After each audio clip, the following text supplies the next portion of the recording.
Hi, I'm Britt. And my name is Alissa. And this is Skeletales. And this is the podcast where we strive to answer the age-old question of, is my dead grandma watching me? Alissa, I think I may have killed my dead grandma. Wow. Wait, you got twice baked potato, like a twice dead grandma? I have to tell you the story.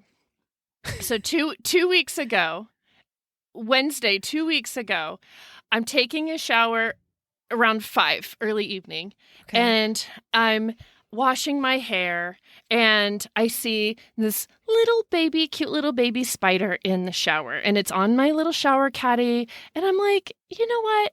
You're not getting wet. You live your best life, little spider. I'm not going to kill you right now. Also, I feel naked and vulnerable. I don't want to deal.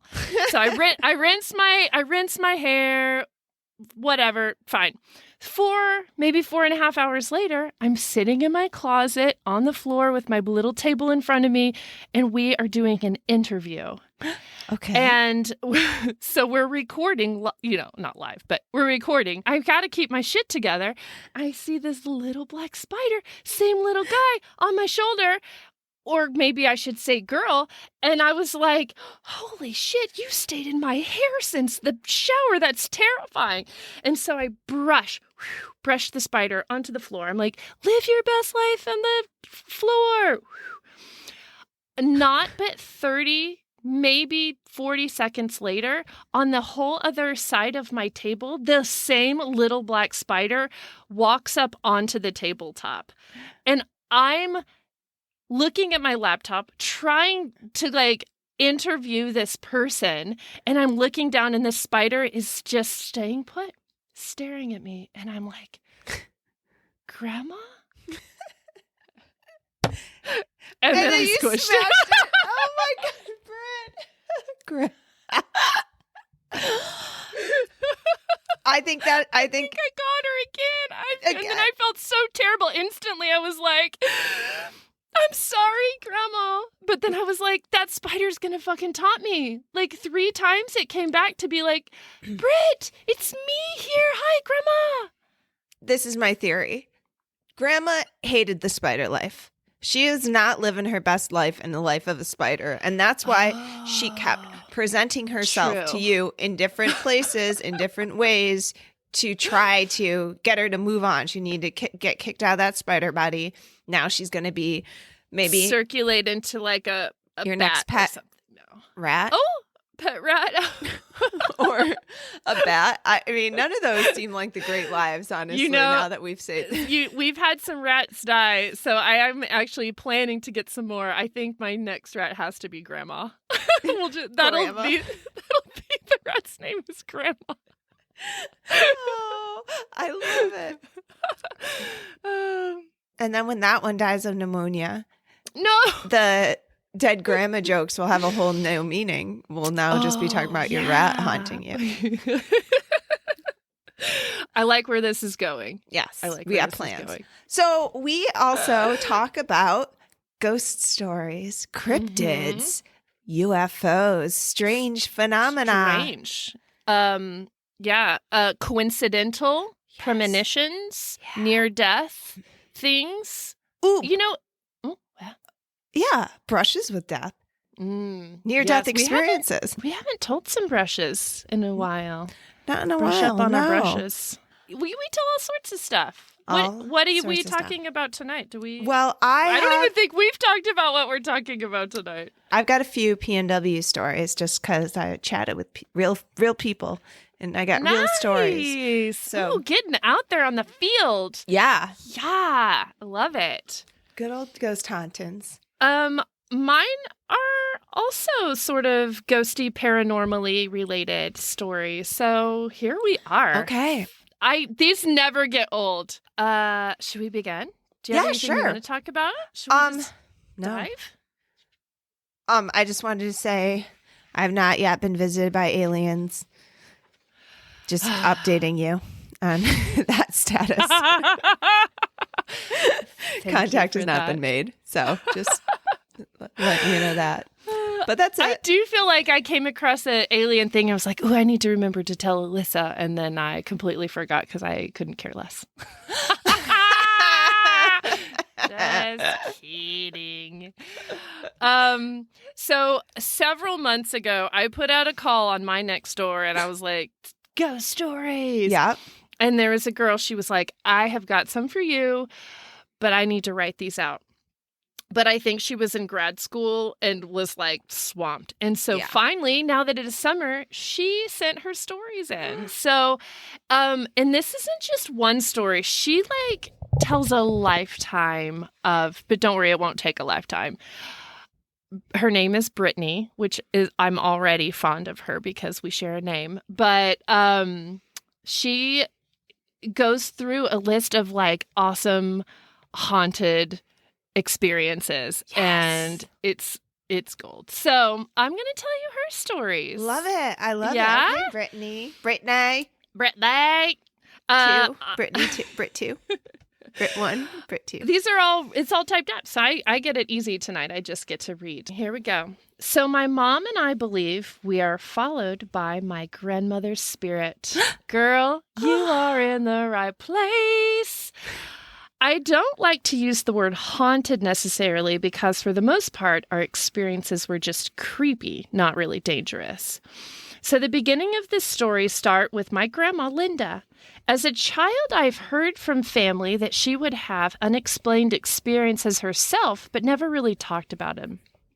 Back then, especially in Ozark, Missouri, it was too taboo to talk about ghost stories and weird experiences. When Linda was 48 years old, she got diagnosed with lung/breast cancer. My mom, dad, brother, and I were living in Germany at the time, and when she got really bad with her health, my mom, brother, and I flew back to the States. She ended up passing away in her bedroom in the home her husband built by hand. One day, shortly after she passed, I was playing in my mom's childhood room. I was about 2 years old. My mom walked by and heard me playing, but it sounded like I was talking to someone. So my mom opened the door and asked me who I was talking to. I told her, Grandma. My mom said all the hair on back of her, all the hair raised up. She asked me, what does she look like? And I said, she has really pretty long hair. As a child, my grandmother had extremely long hair. I'll attach a picture for you. My mom got so creeped out, she picked me up and took me into the living room and told her sister. Her sister said that it must be Linda's way of telling them that she is okay. So I'm going to show you the picture and describe it, and then we'll put it up on our show notes too. Okay, I love this. This is a picture of little girl Linda. Oh my gosh. And her hair goes down past her knees. It's such an awesome photo. It is. Wow, she has really long hair. Holy smokes. And it's, yeah. Okay. That is, you said she was only 48 when she got the cancer? Yeah. Oh, that's so sad. Brittany was just like she was just a toddler when it happened. Yeah, 48's too young to go. But the next experience my mom had was when we were living on a ranch in Texas. It was the early 2000s, and my dad was deployed to Iraq. My mom was working full-time, raising my brother and I and trying to run a ranch, all while her husband was gone to war. My mom got very depressed. She said one night she was up very late crying in bed, and suddenly the sound of jeans scuffing in her room like someone was walking around with a pair of really tight jeans on. You know that? Oh, yeah. I can hear that sound. Yeah. Mm-hmm. Her mom, Linda, used to wear those high-waisted Wrangler jeans back in the 70s, and they scuffed as she walked. Another time at the ranch house early one morning, my mom felt someone sit on the end of her bed and shake her foot softly. Coincidentally, that is how Linda would wake her up from school when my mom was a kid. Oh. So, Linda, knew she was having a hard time and, came to be with her daughter. I love that so much. That, gives me, nice, warm goosebumps. It's so sweet. But then also makes me sad that she died so young and that I like that idea. I like that idea that that's a possibility from the afterlife, that you can go and be a presence for somebody in a time of need. I hope so too. Yeah. So Milo this morning, I don't know why this just reminded me of it, but it was the afterlife. And he said he liked art. And I was like, oh, that's really nice. He wrote a bio about himself for a writing class. And I was like, oh, I like that you said that you like art, because I like art too. So I'm glad you like art. And he's like, well, I came from your stomach. And I was like, okay, I know. All right. He's like, but I was responsible for this. And he points to his face. I'm like, oh, what? Oh, really? These like good looks, they're all me. I'm like, yeah. I was like, wait, how'd that work? You picked them out? He's like, yeah. And I was like, what? How did that go down? And he's thought for a second. And he goes, it was very painful. Oh my God. Yes. I just love the idea of like a fetus in a stomach. You're like, all right, got to get just the right nose. Oh God, it's horrible. He said it was more like picking an avatar in a video game, right? And you build yourself. Oh, right. But like, I think that every time he swiped, it was very painful to pick the next face you had to try on. So yeah, just possibilities of the great beyond. We never know. We just don't know. Okay. During my childhood, in all the houses we lived in, I was a very frightened kid at night. I would always feel like someone was watching me. I had my dad so convinced someone was watching me at night that he thought maybe somebody was peering into my windows wanting to kidnap me. There were many nights I would swear I heard someone breathing under my bed. Nope, not bread. Bed. And I used to tell my mom how my shoes would float around my room. Throughout my teen years, the experiences kind of let up a bit. I went to college and lived in a dorm with a roommate. We had our own rooms, but shared a Jack and Jill style bathroom. One day I'm in class and my roommate texted me why I was moving furniture around. I texted her back saying, I'm in class. She responded, well, I hear someone in your room. I left class and ran back to my dorm thinking someone had broke in. I walk in and nothing was touched. My roommate was super freaked out and sweared she heard a sound like someone dragging my bed across my floor. We shared one wall and it was super thin. We could hear everything in each other's room. Oh. Who's moving the furniture? I eventually moved out of the dorms and into an apartment with another girl from college. Her parents lived about 2 hours from where we went to college, so she always went home every weekend and school break. I pretty much lived by myself. I personally started to get very depressed. I was alone a lot, not doing great in school, and not close to my family during this time. I used to work at a gym, and I would get home late at night. One night, I came home, and all of the art decor on our walls in the apartment were laying face down on the floor in front of where they hung. It looked like someone had walked around, took off the paintings from the hooks, and laid them face down on the floor. It was so creepy. I left and stayed the night at a friend's. Another day, I woke up and we had a timer dial for our stove that was usually set on top of the stove. When I walked into the kitchen, it was just sitting in the middle of the floor. There is no way it fell and landed like that. It was just sitting straight up like somebody had sat it there. So objectively, walking in and finding art on the floor doesn't necessarily sound like terrifying, or like my brain is like, maybe they had an earthquake. But really, no, that's a freaky, spooky thing. I wouldn't want to come into my house and find every single piece of art meticulously face down right where it was hung. Yeah. It sounds like an OCD ghost to me a little bit. And being alone, it also can get in your head too. Like, that's not comforting. Yeah. Because even if it weren't like a ghost or something, is there somebody in my apartment that did this? Well, and that's the thing is, like, when you hear bumps and sounds, you're like, ghost, or am I just really scared because I'm alone? But that's like visual proof of something. Either there is somebody broke in, did this weird thing and left, or haunted. Ooh. All right. This keeps going. She's got some good ones here. All right. I ended up moving to a different apartment with another friend. One day, she was taking a shower and home alone. She heard a huge crash in our apartment, and she hopped out, took off running to her room. We never found out what the crash was. Another day, she walked by my room and poked her head in to see if I was home. On my vanity by my door, she noticed my straightener for my hair was on. It has a bright red light. She thought I'd left it on. She went and she turned it off.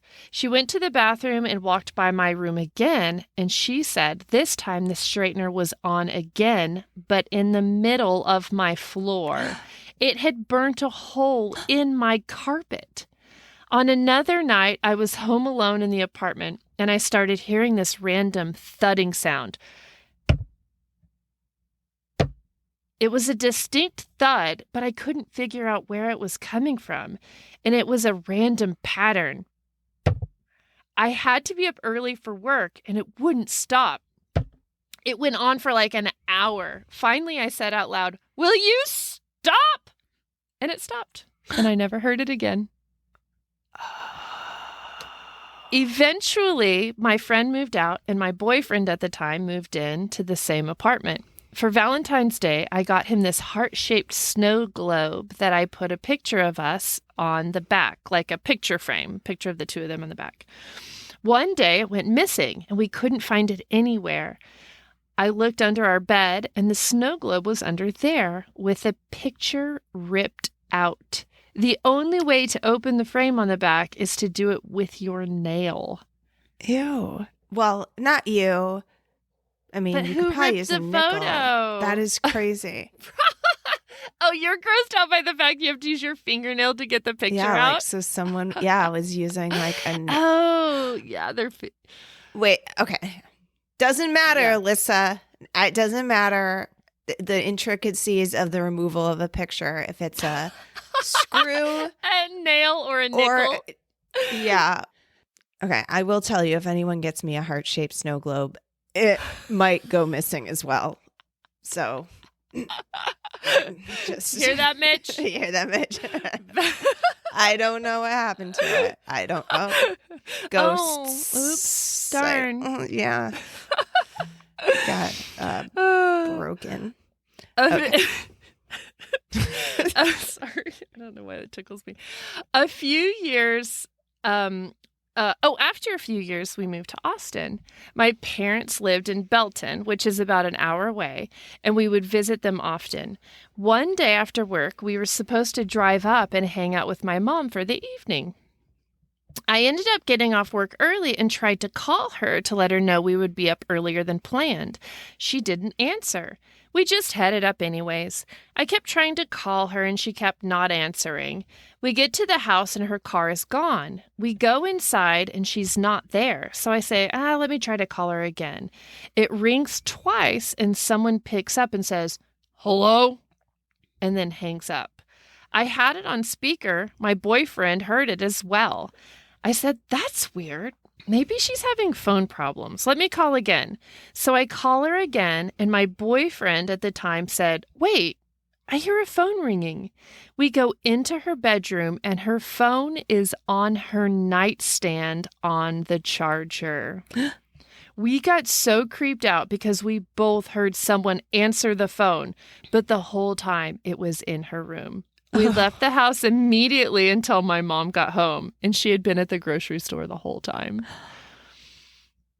That one gets me. I don't it's on speakerphone. They hear the hello, and the phone is in the bedroom the whole time. They're in the house. They're calling from inside the house. Get out of the house. That's somebody's under the bed with a snow globe. With a snow globe. Get out of the house. They have a snow globe. Brittany bought that snow globe for her boyfriend, and now we're making fun of it, and now I feel bad. Well, let's keep reading. Maybe something else happens. Another time I was staying at my mom's house in Belton, and we were up late watching a movie.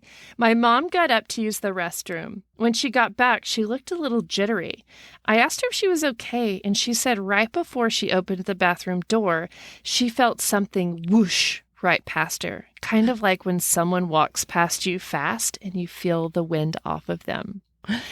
That totally reminds me of the story you told at one of our very first episodes that you were talking about. The little lady.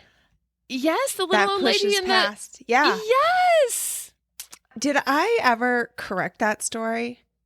Nope. I guess there's more to it. But I don't know if I ever finished that one.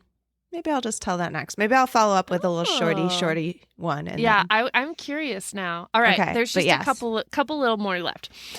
A couple of years later, my boyfriend and I split up. Dun, dun, dun. The snow globe. Okay. I think it was a sign. There's maybe Linda's spirit was like, not for you, girl.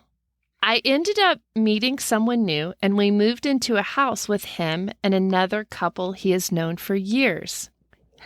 On the first day we moved in, our roommate was taking a shower, and she heard an old man talking. She was the only one in the house at the time. Later on, I was at a bar with my friends, and my boyfriend was going to meet up with me. He got off work and ran home to shower and change. He walked into the house. He was home alone and heard two people talking upstairs. He just figured our roommates left the TV on in their room. He walked up there, and the TV was off. He walked back downstairs and checked the living room TV, also off. Then he heard the talking upstairs again. He got so creeped out, he just left and met me at the bar, then told me. A couple of months later, I was sitting in my living room eating lunch and watching TV. When you're sitting on our couch and facing the TV, we have a hallway to the right with our laundry, and it opened up into our dining room. As I was eating, I saw someone run past the hallway in the dining room out the corner of my eye. It was white and low to the ground. I thought it was just my dog, but then I turned around and saw that she was laying on the couch next to me. A couple of months later, my boyfriend was frying up some fish. He laid a fillet out that he had cooked, and he checked the temperature. It wasn't quite hot enough, so he reached for it to throw it back on the oil, and the fillet had slid off the plate like someone or something had dragged it off. I love this idea because I think they're haunted by an animal. They're haunted by some kind of pet, like a dog or a cat or something. Some low to the ground. Like low to the ground. She thinks it's her dog. And then there's like a fillet on the table. He turns around for 1 second, comes back, and is being dragged off the plate. I wonder if she has some sort of ability, because it seems like it doesn't matter where she is, there's something going on, all these different places. Like, I wonder if she like emits some energy that like allows activity around her or something, or like ghosts like feed off of it, or like, you know, auras, something like that, where their vibrations are such that like she brings it forth. Yeah. What's interesting is it's not just her having the experiences too. She brings the energy, but other people get to experience it too. Like she thins the veil between whatever dimensions or something. And so there's more interactions around her vibrational. Yeah. I was going to say vibrational discharge, but discharge just doesn't sound like a good word that you want.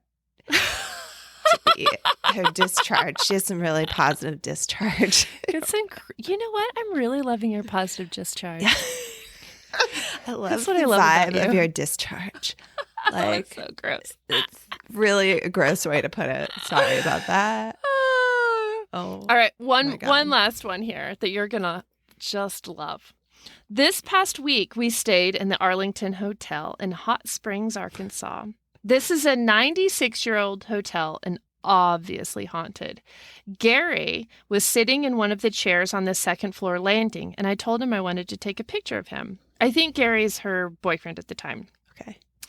I did take a photo, and then we went back to our room. I looked at the picture, and there is about half a dozen orbs all around his head. I'm attaching the picture for you to see, which we'll put in the show notes. So now you actually have to look at the show notes and read Alyssa's wonderful synopsis. I'm going to text this photo to you. Okay, because it's hard for me to see. It's It's truly unexplainable to me. It better be, I need a high resolution photo of these orbs. Absolutely, you do. And I couldn't agree more. Fully assess their orbiness. Okay, I just received the text. I'm going to open the text. I'm going to zoom in on Gary's. Is there a light show happening in front of his face? To me. So my thoughts on this, I will tell you what I see. Yes, I'm curious. I see several clusters of like little blue lights, little bluish bright lights around Gary's face. There are some 1, 2, 3, 4, 5, like 6, about 6. It's a lot. Maybe like 10. 10 clusters of 6 little balls, though. They're like 6, which then I scroll over to the right and I see that there are these chandeliers right next to Gary. 1, 2, 3 that have several like round lights to them. And so but my that's theory far below. Nah. Like, that would make sense if there was a chandelier above him, but there's not. The science doesn't pan out, Alissa. No,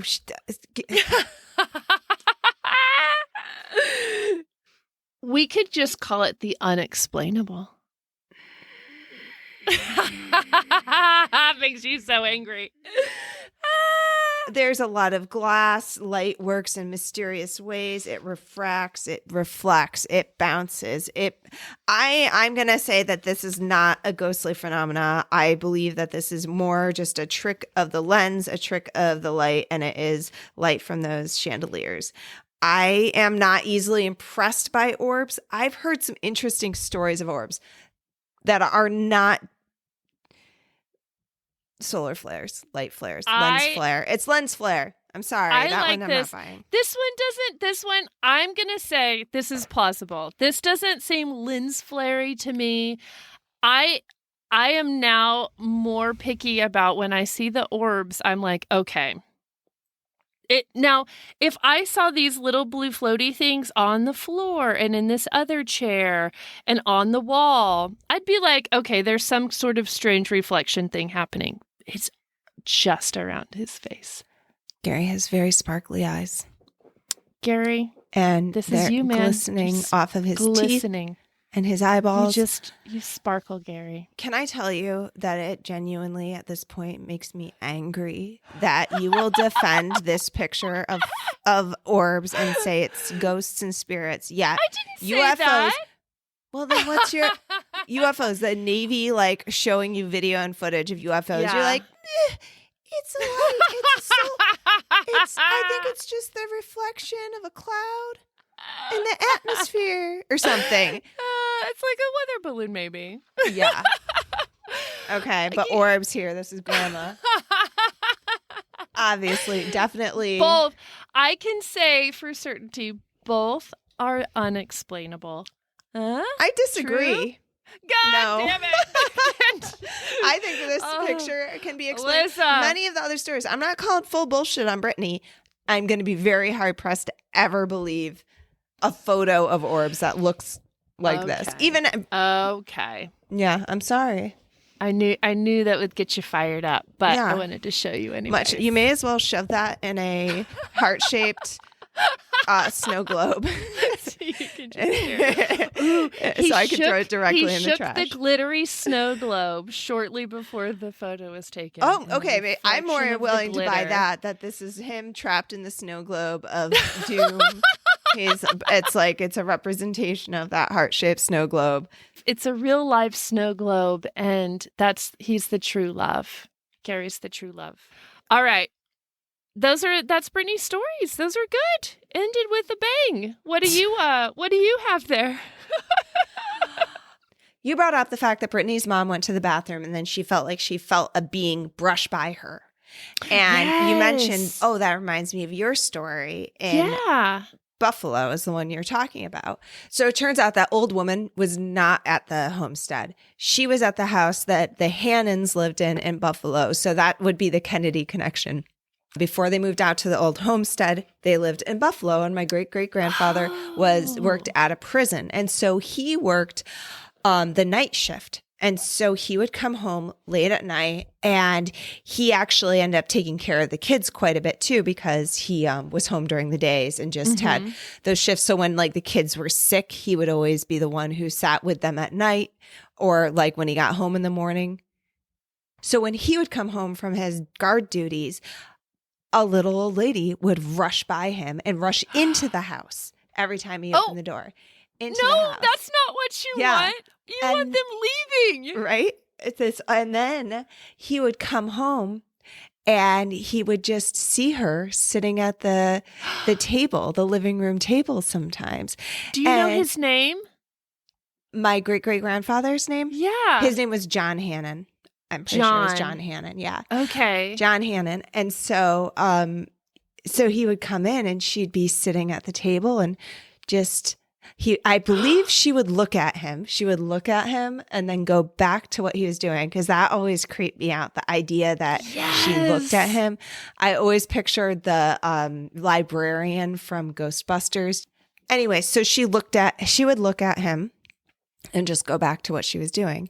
And then an aunt called May, a great aunt called May, was like sick one time, and she remembers waking up and an old woman was sitting by her bed.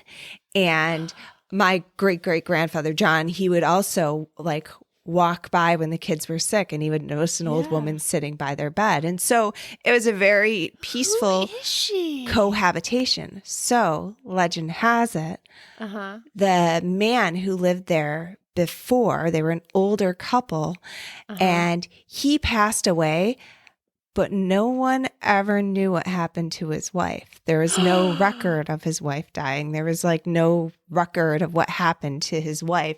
And so there's always sort of this hanging suspicion that she was killed, or like she kind of just disappeared. It was a very quiet sort of disappearance. Something happened there, and that's who it was. The woman hanging out of the house. Yeah. So my aunt had corrected me on that one, because I thought that was out at the old homestead, but it wasn't. I love that. I love it. I always hated the idea of her sitting at like making the eye contact. And again. also him like, oh, I'm home for work, and opening the door and her rushing in like, oh, time to get in, get to do some work. And it's that. I don't know. Where's she coming from? That bothers me so much more than somebody leaving a room. Leaving a room, you're like, bye. Coming in, it's like, what are you doing in my house? No, that's true. I don't want you. What if she like ran into a closet and closed the door? What would be the creepiest place she could run? Oh. You know? Like, and then like sitting at the table looking up at him and then going like, what is she doing? Is she knitting? What is she doing at the table? I can't remember. I don't know if she's eating or reading. I felt like she was like doing paperwork or reading a newspaper. I felt like, or maybe writing or something. That's the image I have in my head, but I can't rely on those. She's like, I got work. I've got work to do. Let me in. Gotta get some shit done. Look after the children. Yeah, I don't know. But yeah, it was like the old man sold them a house. Maybe that was it. The old man sold them the house, but the wife was never really, there was just never an account of whatever happened to his wife. And so that's who they think it was. And maybe she was buried in the basement. Ooh, maybe that was it. She like ran straight down to the basement, ran in the house, ran straight to the basement straight door. To the basement, be like, I'm down here. But for my main story I was going to tell tonight, I also went back to the old next door. It's kind of funny because you will see why.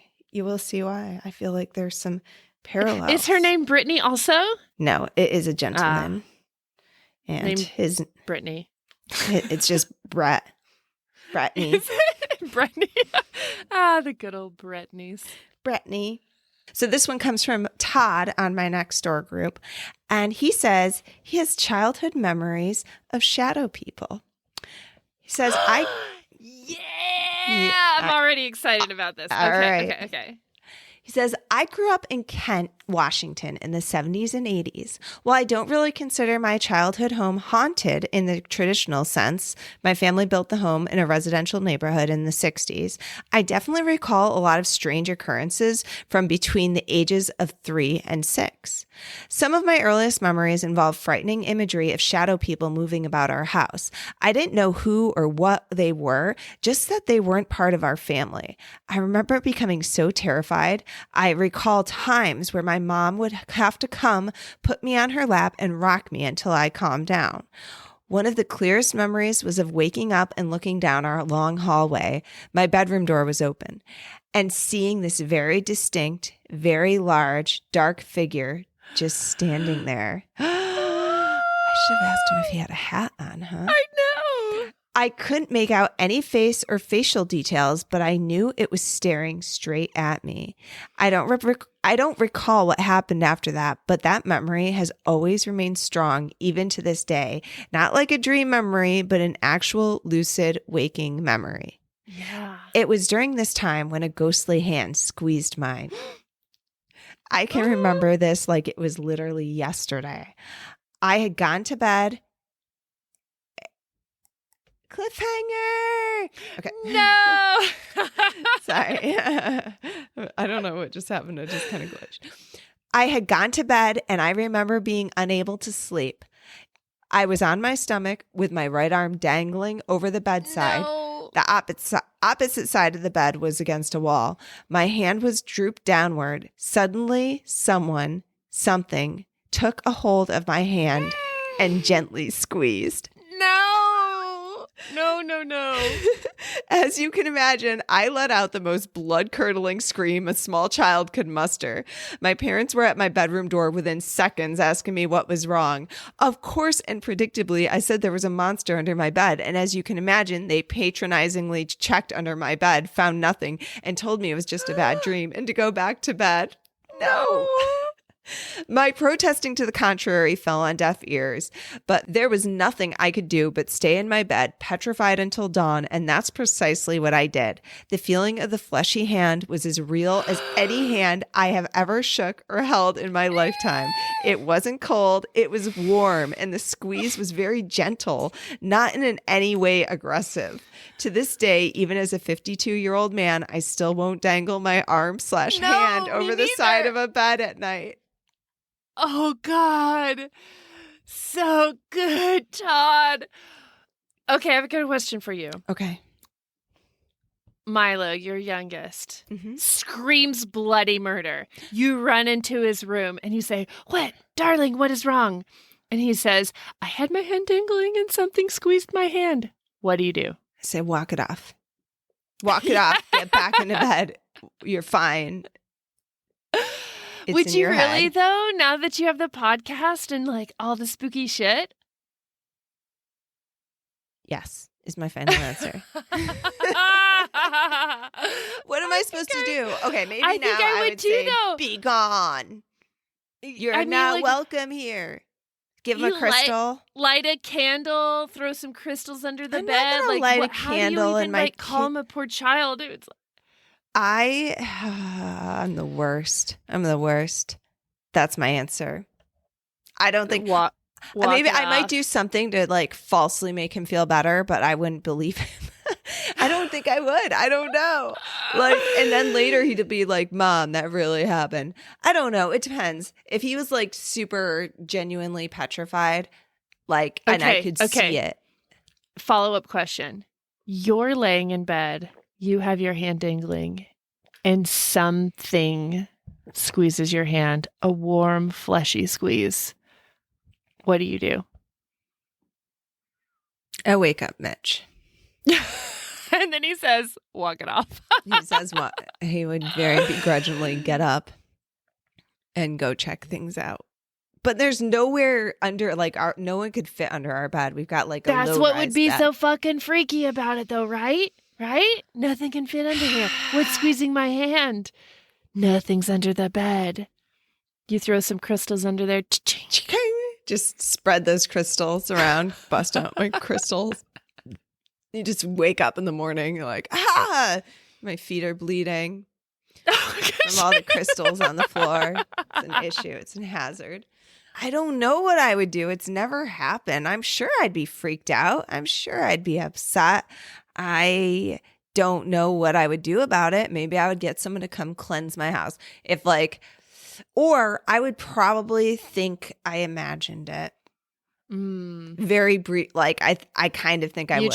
You try to like convince yourself it was nothing. You woke up holding someone else's hand that wasn't there, right? Yeah, I did. And then, but this hand that I was holding, I was the one that like held onto the hand and I squeezed it. Maybe there's some weird, crazy time hole warp, and I actually was the one who squeezed little boy's hand. Oh my God, that was you. Todd's hand in this crazy time wouldn't loophole. That be crazy? That would be.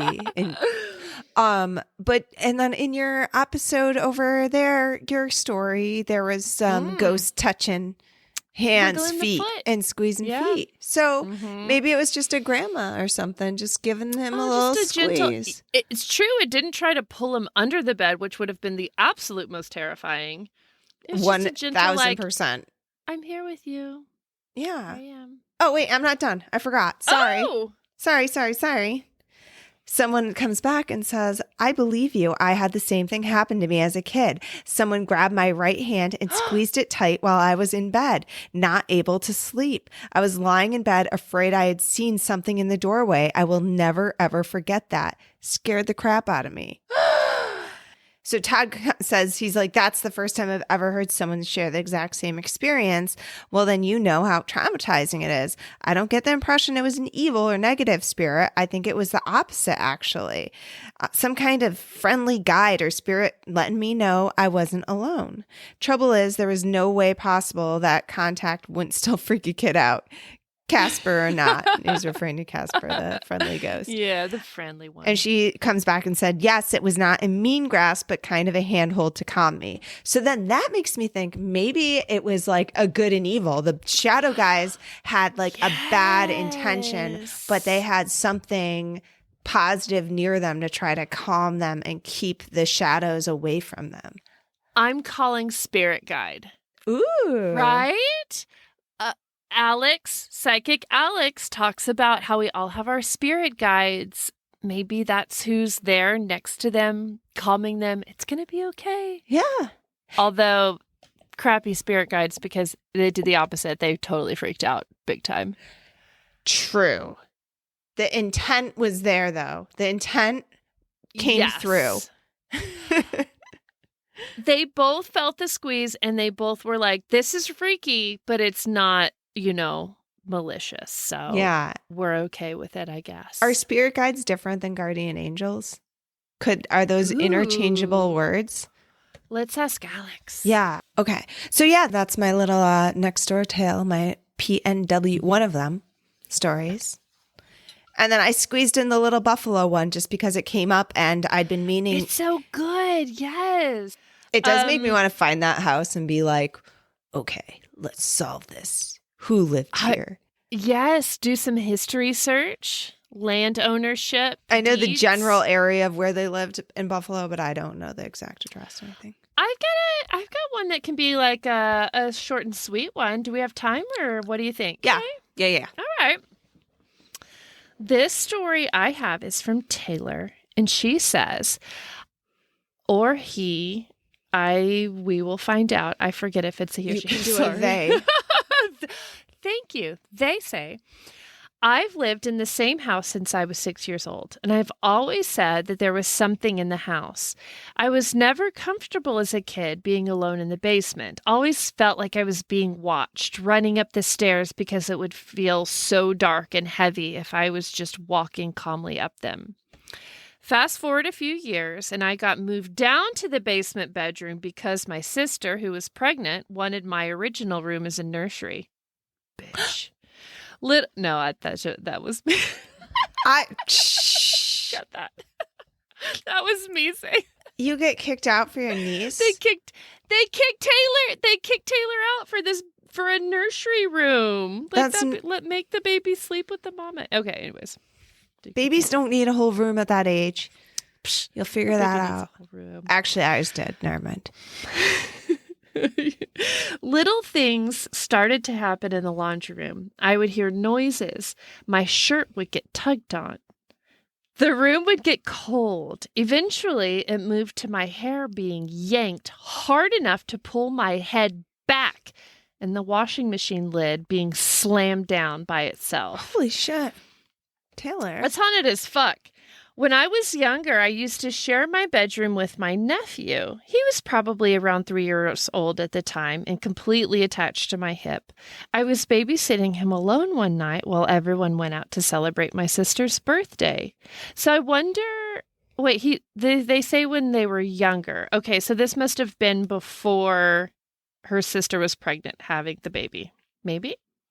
I was picturing her being like a teen mom because everyone's living in this house. They're at the house, right? Yeah. I would keep the bedroom door open with the hallway light on to act as a nightlight for him. Keep in mind that when you were laying in bed with the door open, you could see directly into the laundry room. He started yelling my name, Taylor! And I went to check on him. So I asked, what's wrong, buddy? He looks me straight in the eye and says, Tia, I'm scared. Can you please tell the man in the laundry room to stop staring at me? Long story short, we slept upstairs on the couches. It was the first time he ever acknowledged that there was something in the house. He never complained again for years, but unfortunately for me, it only got worse from that point on. No one in my family believed me for years, always told me it was just my imagination. I would watch my bedroom door open and close by itself. I would feel the bed dip as if someone was sitting on it. I would get tugged halfway down my bed while sleeping, pillows yanked from under my head. My best friend pretty much lived at my house during my teenage years, and she experienced a lot with or without me in the room. And then she refused to be alone after a while in the house. Eventually, everyone in my family started experiencing it, but it never got as bad as it did with me.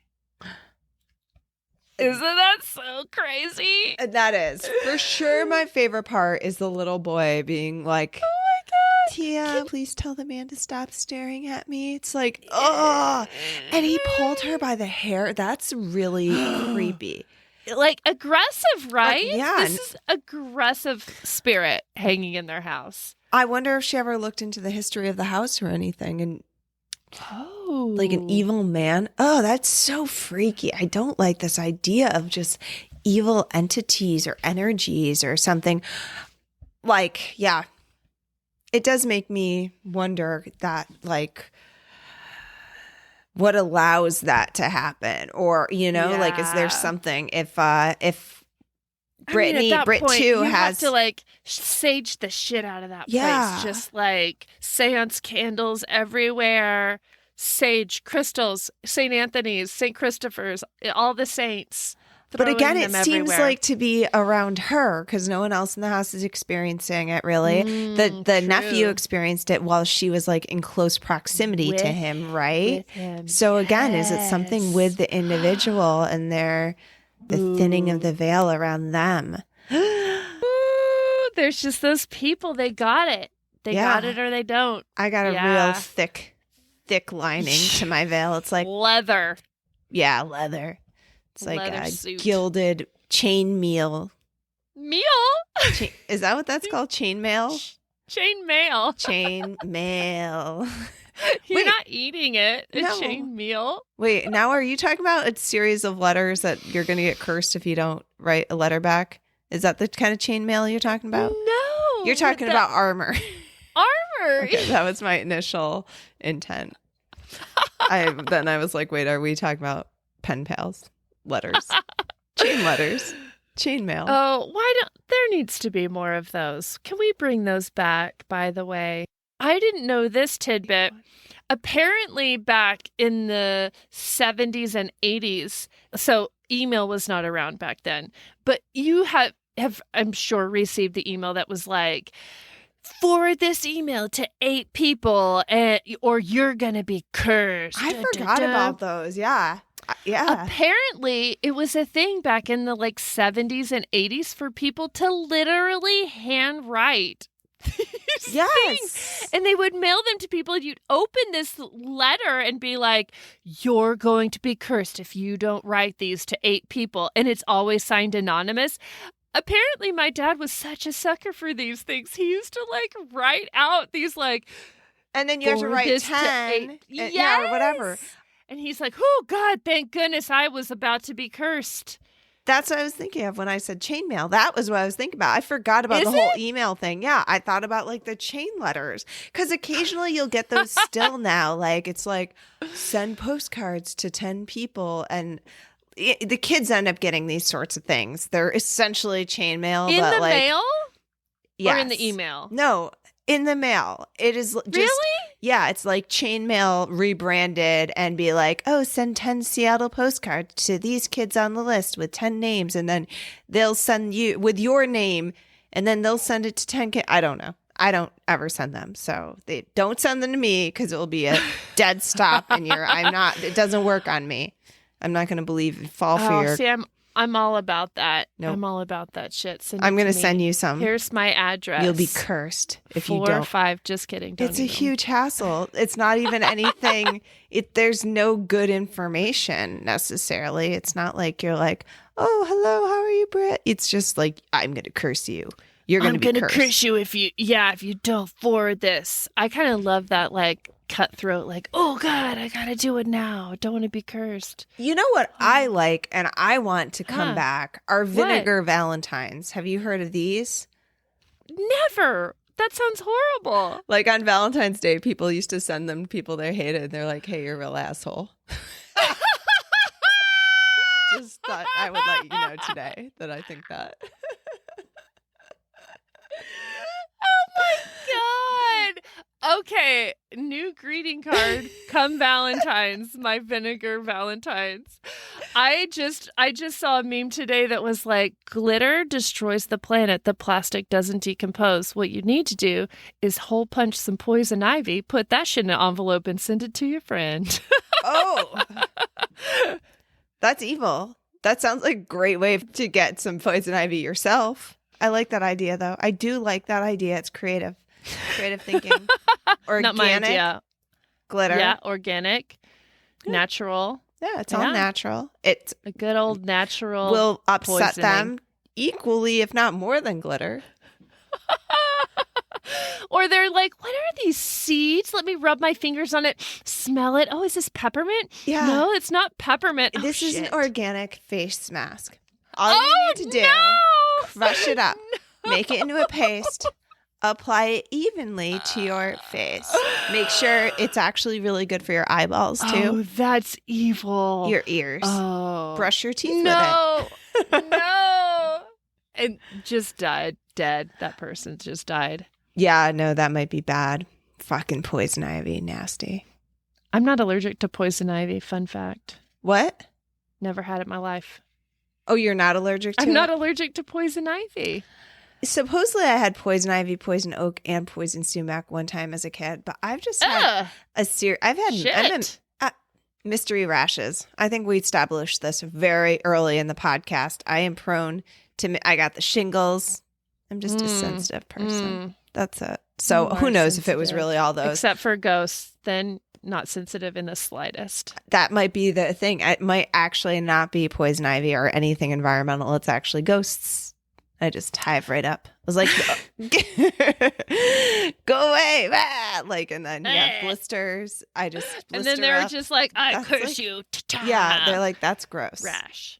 I'm leaving. I don't want to hold your hand. No, thank you. That looks catchy. No. Oh, Alissa, I'm sorry. So that was fun, man. Fun little episode. I think, right? Did we have a good time?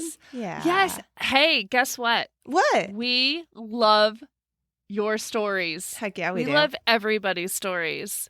If, dear listeners, you have a story or a friend's story or a story you heard on Next Door, tell it to us. We want it. Yes, please do.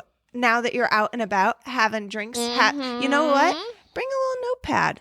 We're talking about chainmail. Bring a good old pencil and paper. Ask some stories. Be like, I got this podcast. Do you have any ghost stories? You don't have one. You've got one you listen to that you're going to write them into. But yeah. And you know what? Here's the thing too. You have free reign to tell the stories we tell on the podcast to your friends. Heck and yeah. be like, oh my God, I heard this crazy story. Let me tell you. And then also you can listen to, let me recommend this podcast. Right? Yes. Do you have to sing it? They have to say, I'm going to recommend a podcast. Yeah, just like that.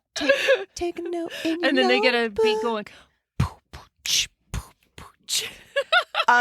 If you want to write a song about Skeletales, please, we would love to hear that. God, so that much. would make my life. Oh my gosh. Okay, if you have a story that you want to share, though, we do have an email. We do, and it is skeletalspodcast@gmail.com. If you would like to sing your story. If you just called this number and sang us a song, any song, my day would be made. 302-689-DEAD, 302-689-3323. You can also DM us over on Skeletales Instagram at Skeletales No, what is our fucking Skeletales Instagram? Jesus, it's Skeletales Podcast, right? Damn it. Just Skeletales Podcast. And then we also have a merch shop. Oh, we do. You can find it on our website, skeletalespodcast.com, or you can find us on Etsy by just searching Skeletales Podcast. And we are like, there's no other Etsy shop named that, clearly. And if there is, I'll punch him in the eye. You hear that? You hear that? Other merch shops. Bring it. Skeleton. We're gonna punch Bring it. I would not mess with Britt. I would just change her name. It's not worth the fight. She will win. 100%. Got She's some gonna guns.